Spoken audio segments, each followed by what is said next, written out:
Naogaon bypass সড়কের দুপাশে সারি সারি তালগাছ, যা একসময় ছিল পরিবেশের ভারসাম্য ও প্রাকৃতিক সৌন্দর্যের প্রতীক। এই তালগাছগুলো দীর্ঘদিন ধরে এলাকাবাসীকে বজ্রপাত সহ নানা প্রাকৃতিক দুর্যোগ থেকে সুরক্ষা দিয়ে আসছিল। কিন্তু সম্প্রতি নওগাঁ বগুড়া বাইপাস সড়কের প্রায় ৮ কিলোমিটার এলাকায় বিদ্যুতের পোল ও তার স্থাপনের সময় নির্বিচারে এসব গাছের মাথা কেটে ফেলা হয়। স্থানীয়দের অভিযোগ, নর্দার্ন ইলেকট্রিসিটি সাপ্লাই কোম্পানি থেকে গাছের মাথা কেটে ফেলায় ৫ শতাধিক গাছ এরই মধ্যে মরে গেছে।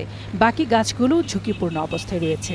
এই তালের গাছগুলা কাটিচ্ছে, আমরা এলাকাবাসী অনেক কামলা লোকেরা, সাধারণ লোকেরা আমরা এখানে এই তালের গাছের নিচে আমরা ছিয়ার দাঁড়াই। অনেক সময় বিজলিপাত হয়, অনেক বজ্রপাত হওয়ার ফলেও আমরা দৌড়ে আসি এই তালের গাছতলায়, আমরা আশ্রয় নেই। এর থেকেও আমরা বঞ্চিত। হওয়া তাল গাছগুলো মেরে ফেলা দেওয়া হচ্ছে, তার দৃষ্টান্তমূলক আমরা শাস্তি চাই। এই গাছগুলো বড় হতে দেওয়া হচ্ছে না, মাথাগুলো ছেটে দেওয়া হচ্ছে।